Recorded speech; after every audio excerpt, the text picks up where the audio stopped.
Guys, ಇವತ್ತು ನನ್ನ ತಂಗಿ ಜೀವದು ಬರ್ಡೇ ಗಾಯ್ಸ್. ಹಲೋ ಗಾಯ್ಸ್, ಹೇಗಿದ್ದಳು? ಈಗ ರೆಡಿ ಆಗಿ ಮತ್ತು ನಾನು ನನ್ನ ತಂಗಿ 2 ಫೋಟೋಸ್ ತಗೊಂಡು ಹಾಗೆ ಅವಳಿಗೆ ವಿಶ್ ಮಾಡಿ ಮತ್ತು ನಾವು ಹೋಗಿದ್ದೆ ನಮ್ಮ ಮಾವನ ಮನೆಗೆ. ಸ್ವಲ್ಪ ಕೆಲಸ ಇತ್ತು ಅಂತ ಹೋಗಿದ್ವಿ. 10 ಗಂಟೆಗೇ ಸಿಕ್ಕಾಪಟ್ಟೆ ಬಿಸಿಲಿದೆ ಗೈಸ್, ಹೋಗೋಕ್ಕೆ ಆಗ್ತಿಲ್ಲ. ಹಂಗೂ ಹಿಂಗೂ ಬಂದುಬಿಟ್ರಿ. ನಮ್ಮ ಮಾವ ಊಟ ಮಾಡ್ತಿದ್ರು. ನಮ್ಮ ಚಿಕ್ಕಮ್ಮ ಅವ್ರದ್ದೇ ಗೋಬಿ ಅಂಗಡಿ ಇದೆ, ಅವರು ಊರಿಂದ ಪಾರ್ಸಲ್ ತೊಗೊಂಡು ಬಂದಿದ್ರಂತೆ.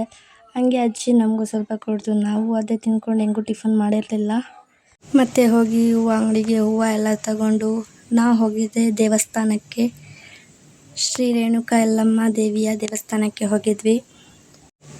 ನನ್ನ ತಂಗಿಗೆ ತೆಂಗಿನಕಾಯಿ ಹೊಡಿಯೋಕ್ಕೆ ಆಗ್ತಿಲ್ಲ ಪಾಪ. ಬಳೆ ಹಾಕ್ತಿದ್ರು, ಹಂಗೆ ಬಳೆ ಹಾಕ್ಸ್ಕೊಂಡು ಪ್ರಸಾದ ತಿನ್ಕೊಂಡು. ಇವತ್ತಿನ ಮಿನಿ ವ್ಲಾಗ್ ಇಷ್ಟ ಆಗಿತ್ತು. ಇಷ್ಟ ಆದರೆ ಲೈಕ್ ಮಾಡಿ. ಮತ್ತೆ ಸಿಗುವ. ಬಾಯ್ ಬಾಯ್.